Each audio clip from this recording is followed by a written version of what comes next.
I would like to start off by saying it is so good to see so many familiar faces in the crowd today. That's right. It's not my fault you all look the same. That's why you're all familiar. So I've made to understand there will be tears later on, so I will attempt to be the laughter.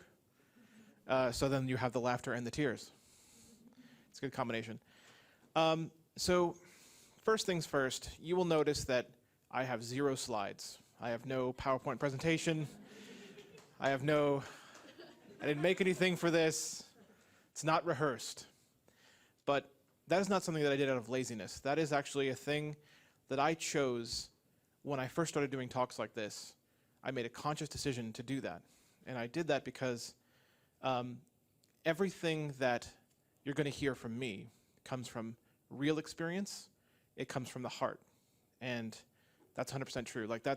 I could probably have made a presentation. I probably could have thrown some numbers in there and, dazzled you with, factoids or something. But that's not the kind of connection that I want to make. I want to make a true, human connection that transcends all, that kind of thing. So that's what I'm going for.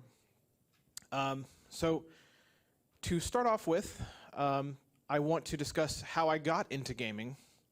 Some of you will have heard this before. Some of you in this audience have heard me speak before. So a lot of this, well, not a lot of it, but some of it's going to be leftover content, but there will be some new stuff that's really cool in there too. This story is very popular every time I tell it, so I'm going to tell it again. All right, so I got started in gaming because of a prank. Because my older brother is a terrible human being. Or at least was a terrible human being at the time. So when I was very young, when I was a young boy, I actually dismissed video games outright because they had the word video in them. Well, that must mean blind people can't do it. Video means pictures. That was it. That was the entire my kid self philosophy on video games. That's it. And so one day, my wonderful brother says, "Hey, would you like to play Super Mario Brothers on our Nintendo Entertainment System?" He didn't say it like that. It was just, I'm embellishing. So I said, yes, of course, why not? Because I didn't expect anything. I didn't expect to succeed, so I just kind of gave in just to see what would happen. So we go to the room where the Nintendo is contained, and he hands me a controller. And we begin the game, and I begin pressing buttons, and all of a sudden, before you know it, I am collecting coins, extra lives, slaying monsters, saving princesses. Well, only one princess. The others are all fakes. Spoiler alert. And then the game ends. The entire game is over. And apparently I won. So it didn't take I was ecstatic. I believe, if I recall correctly, I was jumping around in excitement because I'd done this amazing thing that I didn't think I could do. Which is, of course, when my brother dropped the bombshell, which was that he had handed me the unplugged second-player controller. And my button presses did literally nothing while he completed the entire game. He told me this right away. He had to ruin my fun. And at the time, I remember that I was crushed by this because I went from a state of believing that I couldn't play video games at all to a complete state of acceptance that I could apparently I could play everything, and then back to the original state. And so I remember being utterly crushed by this. But apparently it sparked something because I made a mental vow to eventually beat one game by myself, without his help, without anyone's help. And this didn't actually happen until years later. I did mess around with games before that, discovering that I can, in fact, get through the first level of Super Mario Brothers by myself with enough patience. But it didn't actually happen until the Super Nintendo came along. And it's actually interesting because all you wonderful Microsoft people will be happy to know that the first game that I beat was, on my own, was the Super Nintendo version of Killer Instinct.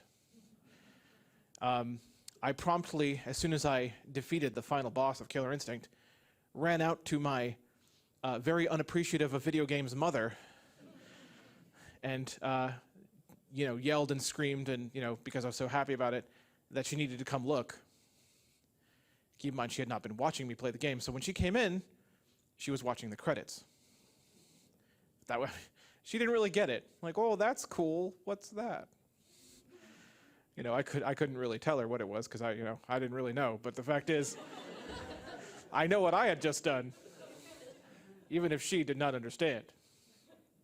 So, that was the kickoff, really. And I've been a gamer ever since then. I've been playing games for my entire life, basically, since then. And it has led to the work I'm doing today. It's led to here, and other things. And it's an amazing thing. But to continue, so that's how I started with gaming. But what I want to express here is two main themes for this crowd. The first of which is that game accessibility for the totally blind is probably not as scary as you think it is. That's something that I've touched on before in other talks. And another thing is that we, as blind people, we blind gamers, we may not be many, but we genuinely want to play, every game. That's one of the things that that's the passion. We are passionate about games, and to start with, to continue with, I guess, I want to talk about the thing that I call accidental accessibility, and that is one of the ways that I kind of approach the whole idea that accessible gaming or creations of accessible games for the blind is not as scary as you might think. Because there are games that are not designed to be accessible, that just are accessible. Maybe not completely. Maybe there are limitations to that accessibility, but there are games that exist that on some level we can play and complete in some cases on our own, with maybe some workarounds here or there. But it's kind of proof that game accessibility does not necessarily have to be as difficult as you might think. The first of those examples that I'd like to give is a classic example that I've been giving for a while, a lot of my talks lately. Resident Evil 6 is a game that not a lot of people liked, all things considered. I mean, it's a Resident Evil game without survival horror elements, so it was not very popular among critics. But you'll find that it's very popular among blind people because we can play it. You may be wondering how that is possible. Well, it is possible because of some kind of interesting design choices that the development team of Resident Evil 6 made. And I know you can tell that they didn't make these design choices for blind people. They just made them, if you kind of look at the way they work, I feel like they were just kind of made for ease of use, not necessarily for the blind. It just happened to work that way. So in Resident Evil 6, you have a button that brings up your PDA, and basically that PDA is your map. It shows you where you are, where your next objective is, and how to get there with an arrow that points how to get there. Well, how is that accessible to blind people? It's not in that sense. However, when you press that map button to bring up that map, that PDA, the camera points in the direction of your next objective. And the movement in Resident Evil 6 is based on which direction the camera is pointing. If you combine those things together, all we have to do to get to our next objective is hold that map button down and walk. And because the camera shifts to point to your objective, we will automatically walk towards the next objective. That is huge. And the developers probably don't even realize it. It was an accident, and that's the whole thing, accidental accessibility. Another thing that helps is they have a feature that allows you to do what they call it a quick shot.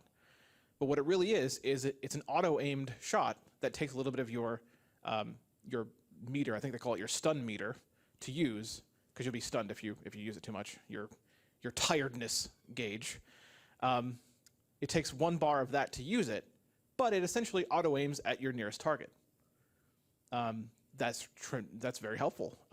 The sound design is also very helpful because even if we can't use that quick shot, the sound design is so good in Resident Evil 6, even if you don't like the game, sound design's good. It's so good that we can use surround sound to actually orient on an enemy. It's that good. Some other things that helped, there are QuickTime events in the game, and there's a mode that Resident Evil 6 has that it's honestly kind of an easy mode, and I'll get to that later. They patched in that you could use that mode for all difficulties. Really? Because I didn't know that. All right. I didn't think there was anything about Resident Evil 6 that I didn't know. Thanks for that.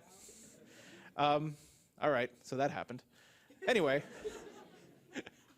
No, but it's a mode that allows some of the QuickTime events to be done automatically. The weird thing about this mode is that it does not, and I can confirm this for a fact at least, it does not cover all of them, just some of them. Some of the more movement-based ones.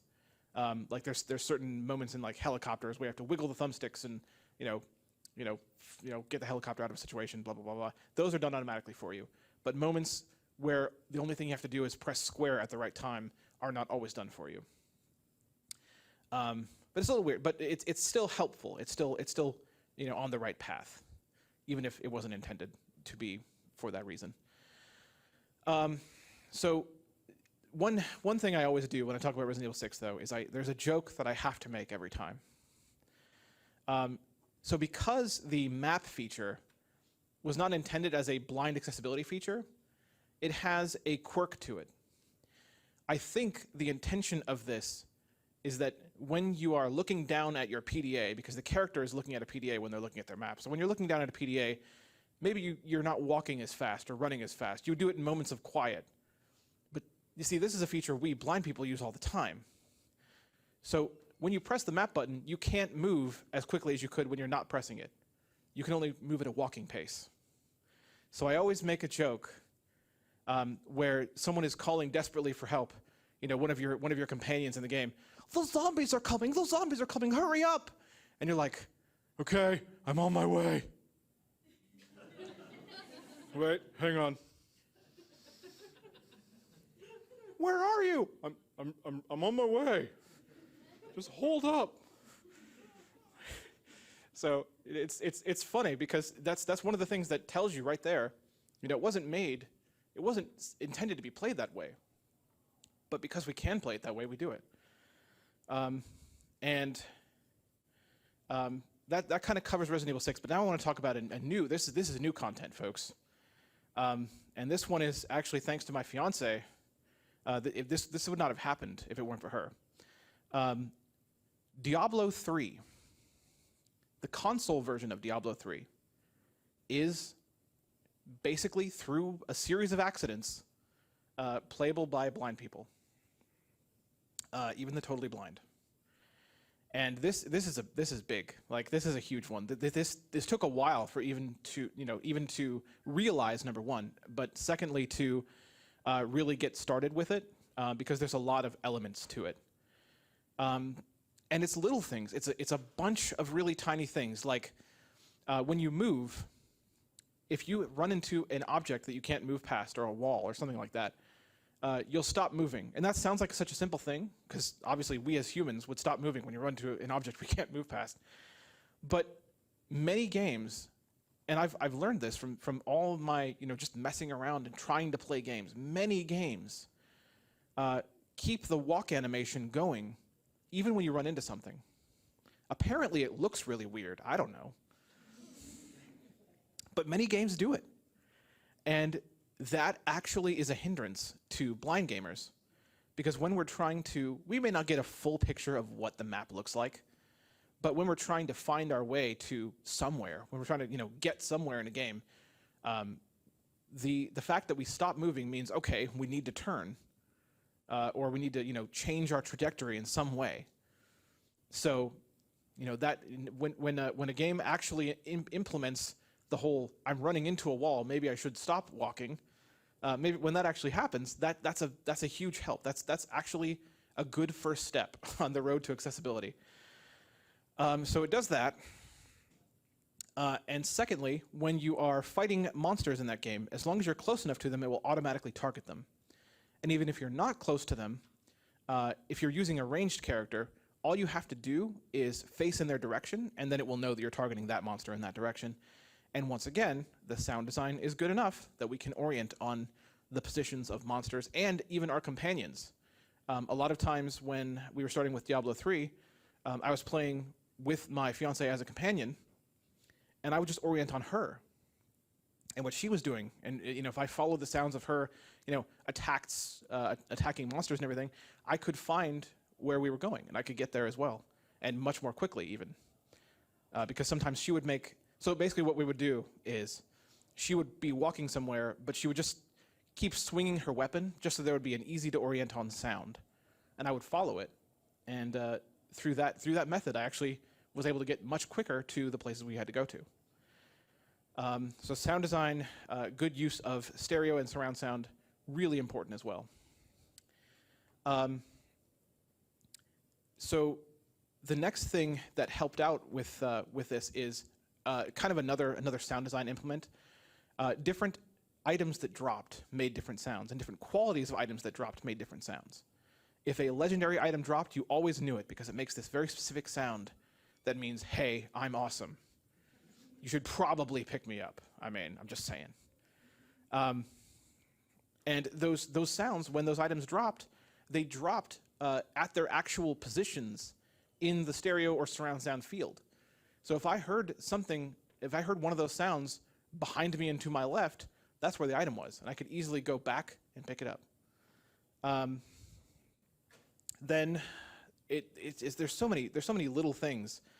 Let's see. Oh yes, when you're playing story mode in Diablo 3, the console version, the waypoint area, which allows you to teleport to the next area, or allows you to teleport all around the map. While you're playing story mode, the waypoint will automatically highlight the area you're supposed to go to. That's perfect. We don't need to worry about where it is on the map because it's automatically telling us where we're supposed to go. All we need to do is use it when we think we need to go somewhere else, and it'll just teleport us there. There are sounds for quests being updated, quests being completed, and it's just, there's a lot of little things. I'm not going to go into probably all of them, but there's a lot of little things. And through all of those things and the use of what's called OCR, which is optical character recognition, we're able to play the game almost entirely on our own. Optical character recognition, for those who don't know, is the pulling of text from an image. And there are pieces of software that allow us to do that now. What I currently use, so I have Diablo for the PS4. Sorry, guys. And yes, it's also available on Xbox One. Yes, I just don't have it there yet. Anyway, right.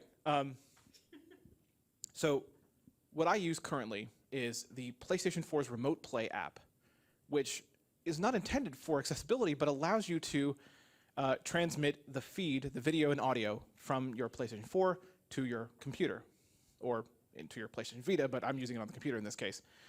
And what I do is I use a screen reader called NVDA, which has a tremendous text recognition ability and OCR capability. I believe it actually uses Microsoft's API for that, if I recall correctly. Haha. I was right about something. So I use that in combination with the Remote Play app. And using that, I can read a bunch of things on screen. I can use it to equip gear, new gear onto my character. If I pick up a legendary, I can go identify it, and I can read what it is, and I can potentially equip it if it's better than what I have. It's not perfect by any means, and doing this takes a while. Sometimes when I do a scan, it won't properly read the stats. So I'll have to rescan and rescan. Sometimes I have to rescan several times. It's not perfect. It's not a real answer. It's kind of a Band-Aid. But the thing is, that's that's where we are. That's what we're willing to do. That's the level of patience we blind gamers have because we want to play games so much. And I'll get to that a little bit later too.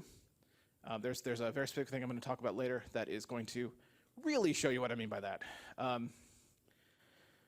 But yeah, so that's in combination with all of those things. I'm not only playing Diablo 3. I have for those who may know about Diablo 3. If you know anything about Diablo 3, you'll know what this means. I have a almost level 600 Paragon barbarian character that is mine. Is currently running the Charge Barb build, which is one of the most powerful builds for barbarians that exists in the game right now. Yeah, the research on gear I did on my own. Once I started playing Diablo 3, I just began absorbing the knowledge that I needed to make my character awesome. I learned about builds. I learned about what the best builds were for different situations. I learned how to build them. I've helped other people now build their builds of characters. And I have made their characters better. And I almost regret it in some cases. You killed all of us. I killed all of you. That's right. One trip to the PvP arena was all they needed. And then they backed off. I had this wonderful ability called Firewalk, which literally left fire everywhere I went. So all I would do is walk around and laugh as they walked into fire and died. So great. That's a gaming story for you right there. So that's my examples of, that kind of covers my examples of accidental accessibility. There are others. Fighting games by their very nature are kind of accidentally accessible, even if there's no additions made to them. Fighting games are the easiest genre to break into if you're blind, mostly because most fighting games are played on a 2D environment. Even if the graphics appear to be 3D, you really play them on a 2D level. You're always right across from your opponent. You always know where they are. So there's no question about being able to find your opponent. That question is taken care of. It's just gone. And so every move you do is going to be done towards your opponent no matter where you are. Now, we still have to pay attention to what side we're on and how far away we are from our opponent, which is covered in modern fighting games by proper stereo panning. There I go again, talking about stereo sound again. It's very important. It's very helpful. But that in itself, that's all we need to play a fighting game effectively. Other than that, it's just the same things everyone else already learns. Once we learn what the sounds are, each character in modern fighting games usually has their own voice and their own sound effects for attacks and things like that. Once we learn those things, it's the same thing as anyone else. We learn the buttons, we learn the combos, and then we can play fighting games as effectively as anyone else. There's plenty of examples, and I mean literally hours of examples on my YouTube channel of fighting game shenanigans. So I'll get to shout outs on my YouTube channel later. And I have business cards. So fighting games are the most easily accessible genre right off the bat because of those things. And to kind of segue there, I actually wanted to talk about Killer Instinct, which is, again, the first game I ever beat. But the Microsoft re-release of Killer Instinct on Xbox One is utterly tremendous in a lot of ways. I know I'm not the only blind person that plays Killer Instinct. I actually have friends who play it. And I know that one of them, I believe, was here last year talking about Killer Instinct, which is great. And he may have said something similar to this, I'm not sure, but here is my thoughts on Killer Instinct. Killer Instinct is about 90% accessible. Here's why I say it's about 90% accessible. One of the things I wanted to kind of go back to over and over again is my thoughts for what we need in terms of being blind and being able to play a video game. I have thought about this, and I've finally broken it down into one single thing that you need to consider if you're trying to make a game accessible to blind people. And I think this applies to other disabilities too, not all of them. I think it applies to blind people across all the spectrum of blindness, from color blindness to total blindness. And I think it also probably applies to deaf gamers as well. And I think here's how you can break it down. What we need is information. And when you're making a game accessible, what you need to consider is what information we are lacking, and then how we can get that information. So going back to Killer Instinct, the reason I say it's about 90% accessible is because it has, number one, a complex menu structure. It is not a simplistic menu structure. I wish it was. It's not.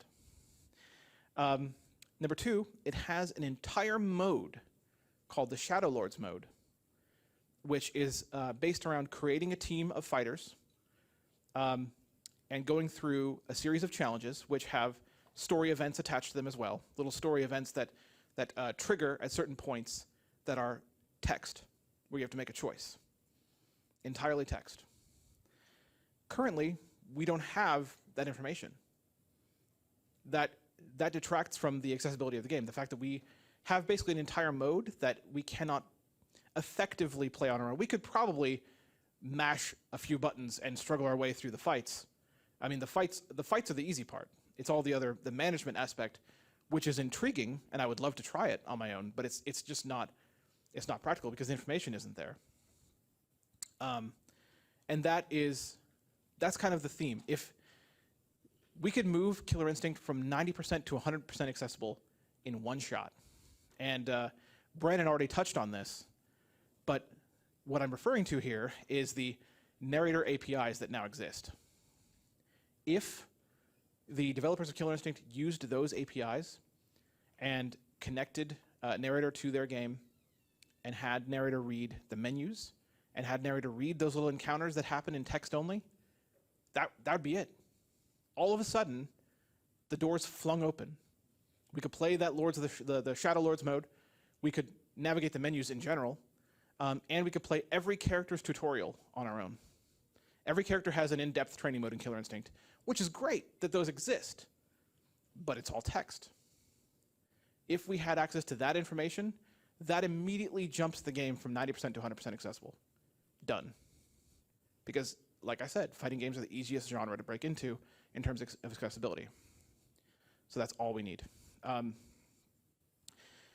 So that brings me to my next portion of my little talk here, where I wanted to provide some of the things that I think of all the time. Every time I can't play a game, I try to come up with what that game would need to become accessible.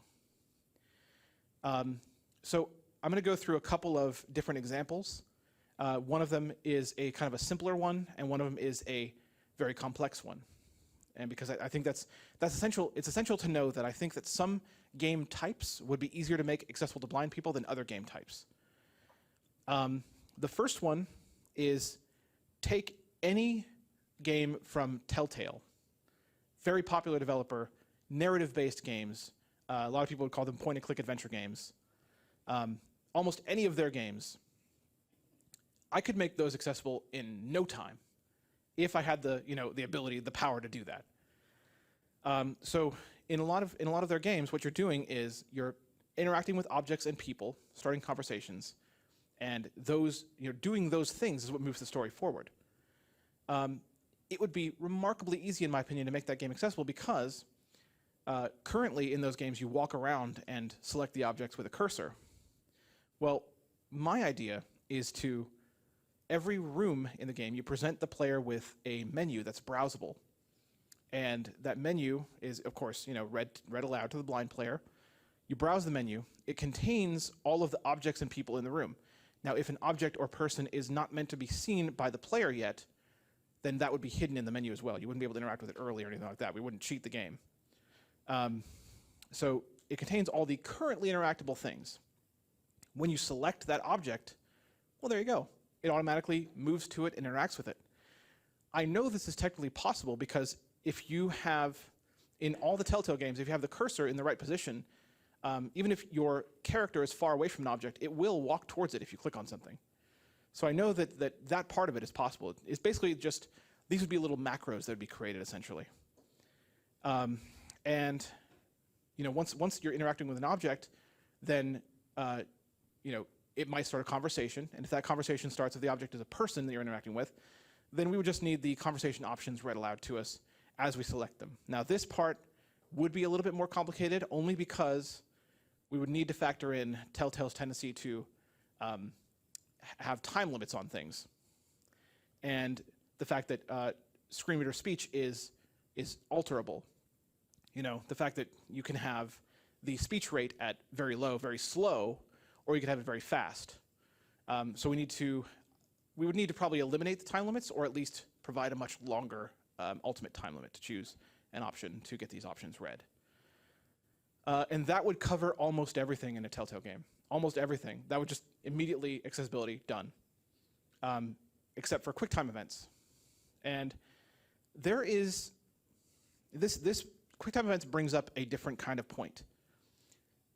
When people think of making games accessible to blind people, some of them, not all of them, but some of them, think that what we need to get through a game is #easy mode. That we will be happy if we just get through the game and it's just really easy. And I'm not saying that that's a terrible option, because I think that the more options you have, the more gamers you can cater to. Maybe there are some gamers that just aren't comfortable enough yet with gaming to do a mode that is challenging. So you give them an easy mode. Okay, fine. But if you have the option there, that's the thing. Options are essential. So what I'm getting at with this is, it has been suggested that to make a game accessible to blind people, we should remove all QuickTime events. I don't like that suggestion, personally. I think instead of removing them, you should instead make them accessible in some way. QuickTime events have their place. Some games live on QuickTime events. Some games live on doing awesome things in QuickTime events. And I would, as a gamer, I would love to be, I would love to have accomplished a successful QuickTime event that does something amazing like that, because it gives you that thrill of, yes, I did this thing, rather than it was just a cutscene. And so my suggestion here is to provide either a sound that is associated with a button press, or provide an actual, little tiny bit of voice recording that literally says the button's name when a QuickTime event happens. If you press circle, it says circle. If you press X, it says X. If you press Y, A, whatever it is. It's just little bit of voiceover work. Or you can even have, on Xbox, you could have narrator say those things. So things like that. Little things that just make QuickTime events possible and accessible would be enough, in my opinion. But if you do that, we've made a difficult to get through Telltale game completely accessible with all of those things. And that's it. That's all you have to do to those games. Now, I believe that any game can be made accessible, including giant open world games. I've thought about these too. So again, it comes down to information. And sometimes sometimes you have to go with workarounds. And I think with giant open world games, you probably have to go with a few workarounds. So in a large open world game, you'd have to find a way to allow for navigation that both can get you to your objective, but also can allow you to wander and explore if you like. My idea with this is to have again, I did say this was going to be complicated. This one is a complicated one.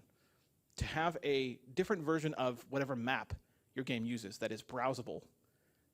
Even if it's like a giant menu of map items that you browse through, it'd be cool if it was a map that you could move around and hear different points on it as you hit them. But either way, I think we would accept. If you select a point on that map, then that point would become a waypoint. And then we could either press a key or have a constant reminder. I personally would prefer pressing a key instead of having a constant tone in your ear. And that would give us a sound cue that would maybe point us in the direction of that waypoint. Kind of like the way that Resident Evil moves us, but not automatic like that. So we still have the freedom of movement ourselves, that we can actually do it ourselves. And then along the way, if there's something that might divert us from that path, like if there's some hint that there might be some treasure nearby or something like that, have a little sound cue play that says, hey, there's an item over there. You should probably go pick that up, or at least consider it. Then we could leave that waypoint active, or it doesn't have to be an item you can pick up. It could be any interactable thing. maybe we could leave that waypoint behind for a second and go instead locate that thing and then come back to that waypoint and then proceed towards our objective. These are just, simple ideas. These are overarching ideas. These aren't for any particular game. These are just, general ideas. Just things like that. Navigation, combat, you could have a little bit of, perhaps a little bit of assistance with aiming if it's gun-based, or just kind of general assistance with targeting. I've had some ideas too about accessibility with targeting when it comes to maybe moving a reticle with a thumbstick, but having an audio cue when you're either aimed correctly or when you're almost aimed correctly. If you have a tone that plays when you're aiming, and the pitch increases as your aim gets closer and closer to a potential target, that's one way to do it. There's so many ways to approach these things, but ultimately what I'm saying is it's all about information. Sound cues are tremendous, and there are some things that developers would have to get past to really truly implement this well, and that is the idea that things that don't make sound naturally would need to make sound for us to be able to use and appreciate them. The problem with Resident Evil 6 right now is, and it's not going to be updated anymore, so it's going to always be a problem. The problem is we can play the game, but you would not believe how many crates and just random... that was awesome. How many crates and interesting little ammo drops that are... Look, Cortana, I do not appreciate your interference. I will be contacting Master Chief immediately and filing a report. All right, but you would be amazed at how many crates and how many little ammo drops and healing herb drops that we just miss. Why? Because they're not on the direct objective path. Remember, we're being moved automatically to our objective here by holding down a button and, walking. It's always going to point directly at the objective. It's not going to do anything else. So there's so many things we miss, but we wouldn't miss those things if those things, as ambient as they are not, the little crates you can smash and little things you can pick up, they wouldn't make sounds while they're laying there on the floor normally. But if we had those sound cues, if they did make a little bit of sound to let us know that, hey, we are here, and again, with good audio design, all we would need is the sound placed at its actual location so we could use directional audio to navigate to it. With good audio design, we could find it, and we could pick it up, or if it's a crate, utterly destroy it. And that's again, that goes back to the theme that I'm approaching here: information. That is all we need. We need information. When you play a game, close your eyes and consider what information you're missing. Keep trying to play the game. Good luck. Because you're not going to have the knowledge of all the workarounds we have. But that's kind of the goal. Like, a lot of people will say that closing your eyes is not enough to emulate a blind person, and it's not. That's true. But it is good, I think, for video games, because if you don't have the knowledge of the workarounds that we already have, we shouldn't, ideally, in a perfect world, we wouldn't have to have those workarounds anyway. So without any knowledge, close your eyes, play a game, see how you do. Consider what information is missing and how that information could be provided to a totally blind person via sound cues, via vibration cues. Madden was brought up earlier as a game we can play completely blind. Madden is a good example, but it doesn't really use audio cues, except for the ones that are already in the game. For instance, the commentary of Madden is very helpful because there's a lot of it. But Madden primarily uses tactile feedback. It uses vibration for a lot of its cues. For instance, the kick meter is not presented by an audio cue, although personally I think it should be, but it's not. It's presented by a series of vibrations when the meter hits certain points. When the meter hits the top of its power level, you get a little vibration in your controller to indicate that just happened. That system works, don't get me wrong. I'm not hating on that system. That is a viable and useful system, and I have Madden gameplay on my YouTube channel because of that, because of the way they did things, and that's fine. But the reason I say it should have been an audio cue is so we could better gauge before the meter hits the top of the power level. Because the problem is, if you miss that vibration by a millisecond, well, guess what? The meter's at the bottom again. So you kind of have to time it anyway. Now, it can help you, don't get me wrong, it can help you with learning that timing based on your difficulty level, because it decreases based on how difficult the game is. It can help you with that, but I really feel like it should have been an audio cue, like a rising tone, a rising pitch with a maximum height that it indicates when it's at its highest power level. Maybe that combined with vibration to help, to help in both ways. But anyway, that's that. So that kind of covers my examples of accessibility, ways to make certain games accessible. And I want to say that I am a very, very passionate and open person. I'm very easy to get a hold of, and I want to help. Like this work, doing this right now, this is what I want to do. I have another dream. I have a dream of being a professional voice actor, but that's another thing entirely. I'll work on that. But this is what I would really love to do for basically my entire life now, because I've become so involved in this and so passionate about it that this is what I want to do. And that kind of brings me to my last real point of my talk here, is my idea of what my role is going forward with this. And what that is I've realized that I need to be an advocate and an educator, both.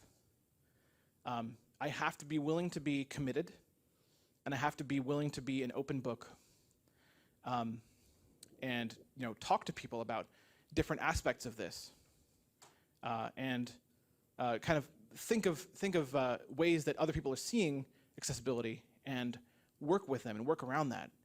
And that's what I've vowed to do, is to be as educational as possible, be as easy to get a hold of and easy to contact as possible, be as open as possible, be as willing to discuss anything. If you have the weirdest question about accessibility, like how do you punch someone in a fighting game? That's fine. Ask it. I don't care. I will tell you. It's square. Oh, sorry, it's X. Xbox, right?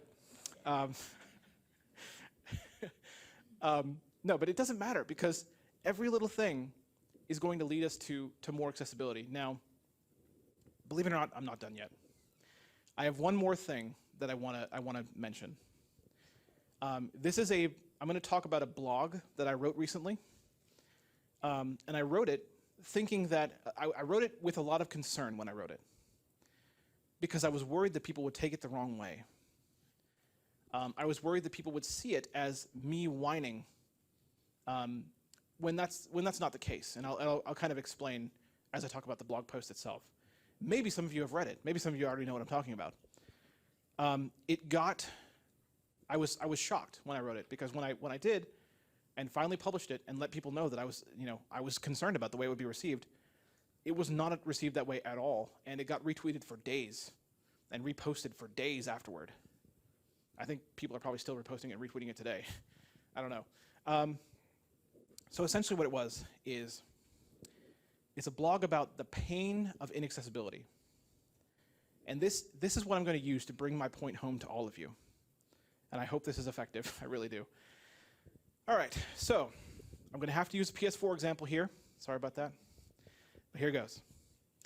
The blog I wrote started by me describing myself waiting until midnight for the little chime that indicated to me that a wonderful little game, at least I hope it's wonderful, called Detroit Become Human unlocked, because I had pre-ordered it. And, it unlocked at midnight on its release day. So there I was, waiting for that chime, waiting for that to happen. But I already knew that I couldn't play the game. I already knew that it wasn't accessible. I knew this because I knew already that it was in the same style as other games from that developer, who had made games like Heavy Rain, Indigo Prophecy, that kind of thing. It was mechanically, it was the same type of game. That already was an indicator that I couldn't play it. But the most obvious indicator that I couldn't play it was that I had tried the demo already. They had released the demo beforehand, and I'd already tried it, and I already utterly failed at it. But I'll try anything once. So I tried it. I failed at it. I knew I couldn't play it. So then, why? That is the big question. Why did I wait? Why did I wait for it to unlock? Why did that matter to me at all? Because guess what? I love games. You know, even games I can't play, I love them. I love narrative-based games. I love games with great stories. I love games with great soundtracks and great voice acting and, you know, great sound design. Even if the sound design doesn't mean I can play it, I love games like that. I love games, and that's what it boils down to. It's not just this. It's not just the accessibility I'm passionate about. I'm passionate about games themselves. And so when that happened, when that chime finally rang, I experienced a combination of delight, absolute delight, because the game that I've been anticipating for 5 years had been released. And also frustration, because I knew that didn't matter, because I still can't play it. I won't be able to play it. It's too complex a game to just patch in accessibility. It would have had to been, you know, thought of, you know, especially for blind people, it would have had to been thought of already. And so there I was, you know, just living that. And that happens a lot with big releases. I look forward to big releases as much as anyone.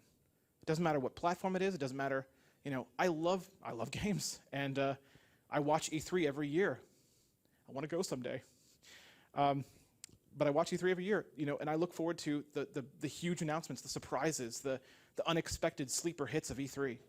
And I can't play most of them, but I still look forward to it because I love games, and that's my point. And it's a point that I've made before, but it's a point that I think now that I've published it and now that it's received such a positive reaction, it's a point that I think that blog really makes well. And I'm going to end my little talk here with just a basic reiteration of that point. It's a point I've made in talks before, but it comes down to one very simple thing. We blind gamers are out there. We are gamers. We're real. And we want to play your games too. And that's basically it. That's all I got.